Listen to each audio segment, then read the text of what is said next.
Arguments وغیرہ ہوئے تو تمام لوگ جو عدالت میں موجود تھے ان کو ضمانت پر جو ہے وہ عبوری ضمانت مل گئی، لیکن چونکہ یہ غیر حاضر تھے تو جج نے ان کی جو درخواست ضمانت جو تھی وہ مسترد کر دی۔ اور جب درخواست ضمانت مسترد ہوئی تو پھر بعد میں ان کو پتہ چلا تو یہ آہستہ آہستہ پھر جب عدالت میں پہنچے تو ان کے ساتھ ان کے جو کچھ ہمدرد وکلا تھے وہ بھی آئے، اور انہوں نے جج کو کہا کہ بھئی آپ مہربانی کریں ان کو جو ہے وہ ان کو بھی ضمانت دے دیں، باقیوں کو دے دی ہے۔ تو جج جو ہے انہوں نے کہا میں اپنا فیصلہ سنا چکا ہوں اور قانون میں ایسی پروویژن نہیں ہے کہ میں جو بطور سیشن جج یا اسپیشل کورٹ کے جج میں اپنے آرڈر پر ریویو کروں۔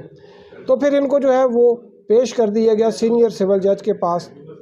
سینئر سول جج جو ہے انہوں نے تفتیشی افسر سے پوچھا کہ کیا آپ کو سردار نجف کی کسٹڈی چاہیے؟ انہوں نے کہا نہیں، مجھے ان کا ریمانڈ نہیں چاہیے۔ تو پھر ان کو جوڈیشل ریمانڈ پر اڈیالہ جیل بھجوا دیا گیا، اور ساتھ ہی جو ہے وہ ان کی ایک درخواست ضمانت جو ہے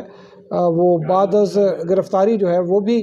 دائر کر دی گئی ہے اینٹی کرپشن اسٹیبلشمنٹ کی عدالت میں، اور اس پر نوٹسز بھی جو ہیں وہ جاری ہو گئے ہیں، اور 20 تاریخ کو جو ہے وہ اس کی سماعت ہوگی۔ اس کے ساتھ جو دوسرا ایک کیس تھا وہ تھا کہ جو سی ڈی اے کے ایک طاقتور افسر ہیں افتخار حیدری، ان کے حوالے سے جو ہے وہ اسلام آباد ہائی کورٹ نے گزشتہ ہفتے ایک نوٹس لیا تھا ایک رپورٹ پر کہ انہوں نے جب یہ ان کا بھائی کا کسی کے ساتھ جھگڑا ہوا سیالکوٹ میں تو اس خاندان پر انہوں نے جو ہے متعدد ایف آئی آریں جو ہیں وہ سیالکوٹ میں اور اسلام آباد میں درج کرائیں۔ پولیس کی ایک انکوائری ہوئی اور اس میں ثابت ہو گیا افتخار حیدری جو ہیں انہوں نے جھوٹی ایف آئی آریں کروائی ہیں۔ تو افتخار حیدری جو ہیں انہوں نے اپنی طرف سے یہ ایک کیا کہ ایک کیس میں جب ملزمان کو ڈسچارج کیا گیا تو انہوں نے ایک درخواست دے دی، ہائی کورٹ میں پٹیشن کر دی کہ اس کا جو ہے وہ ریمانڈ نہیں ہوا اور اس کو جو ہے وہ جوڈیشل مجسٹریٹ کو ڈائریکشن دی جائے کہ جو ملزمان ہیں ان کا ریمانڈ جو ہے لیا جائے۔ وہ کیس جو ہے وہ جسٹس بابر ستار کے پاس تھا، اور جب یہ رپورٹ سامنے آئی تو جسٹس بابر ستار جو ہے انہوں نے پولیس کے جو سپرنٹینڈنٹ ہیں رخسار مہدی ان کو طلب کر لیا۔ آج رخسار مہدی جو ہے وہ پیش ہوئے اور انہوں نے جو انفارمیشن تھی وہ شیئر کی، اور انہوں نے کہا کہ میں تو چاہتا تھا کہ اس کے اوپر ایف آئی آر جو ہے وہ درج ہو، لیکن میرا یہ ڈومین نہیں تھا، میرا جو ڈومین تھا وہ صرف انکوائری کی حد تک تھا اور جو میں نے کر لی۔ اور پھر جو جسٹس بابر ستار ہیں انہوں نے اس پر اپنا آرڈر ریزرو کیا ہے، ریکارڈ جو ہے وہ مانگ لیا ہے، اور لگتا یہی ہے کہ حیدری صاحب کے خلاف کوئی سخت فیصلہ جو ہے وہ آنے والا ہے۔ اور جہاں تک عمران خان جو ہیں ان کے کیس کی بات رہی تو آج جو بیرسٹر سلمان صفدر تھے انہوں نے اپنا آرگومنٹس جو دیے تو ان کا جو فوکس آج رہا وہ اعظم خان تھے۔ اعظم خان سابق پرنسپل سیکرٹری تھے عمران خان کے، اور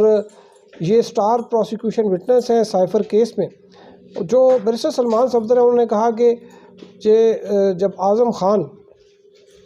غائب ہو گئے پھر اس کے بعد اچانک دوبارہ آئے تو انہوں نے آتے ساتھ ہی اپنا جو ہے وہ ایک بیان ریکارڈ کرایا 161 کا تفتیشی ایجنسی کے پاس، اور پھر اس کے بعد جو ہے یہ 164 کا انہوں نے بیان ریکارڈ کرایا۔ لیکن ان کا جو ایک بیان تھا جو ٹرائل کورٹ میں ہوا تھا اسپیشل جج کی عدالت میں جو آفیشیل سیکرٹ ایکٹ ہی ہے وہ تھوڑا سا مختلف تھا 164 سے اور 161 سے، لیکن